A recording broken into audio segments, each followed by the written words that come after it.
सच्ची तौबा। औज़ु बिल्लाहि मिनश शैतानिर रजीम। बिस्मिल्लाहिर रहमानिर रहीम। तौबा की ज़रूरत व अहमियत। एक सच्चे मोमिन और सालिक राह तरीक़त के लिए जो कि अल्लाह सुब्हानहू व तआला की रज़ा का तालिब व मुतमिन होता है, इस सफ़र अज़ीज़ के लिए पहला कदम तौबा का है। तौबा का लफ्ज़ी माने लौटने और रुजू करने के हैं और शरई इस्तिलाहात में अपने जुर्म व गुनाह पर नादिम और शर्मसार होने और इससे किनाराकश होकर रब करीम से मग़फ़िरत और बख्शिश तलब करने और इसकी तरफ रुजू करने का नाम तौबा है।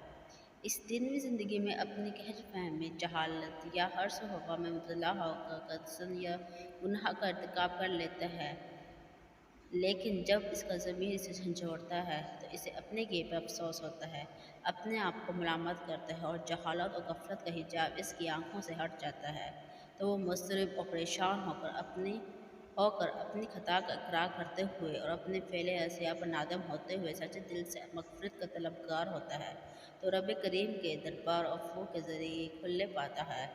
रहमत खुदाबंदी में इंतज़ार में होती है कि मेरा बंदा खुलूस दिल से मेरी तरफ लौट कर तो आए, फिर देखिए कि मैं किस तरह इस पर रहमतों की बारिश बरसाता हूँ और इसके दामन के शहीद होकर किस तरह अफ़ू का रब के मोतियों से माल कर देता हूँ। उम्मे मोमिनीन हज़रत आयशा सिद्दीक़ा रज़ियल्लाहु अन्हा से रवायत है कि रसूलुल्लाह सल्लल्लाहु अलैहि वसल्लम ने इरशाद फरमाया कि बेशक जब बंदा गुनाह का एतराफ़ करते हुए तौबा करता है तो बेशक अल्लाह ताला उसकी तौबा कबूल फरमा लेता है।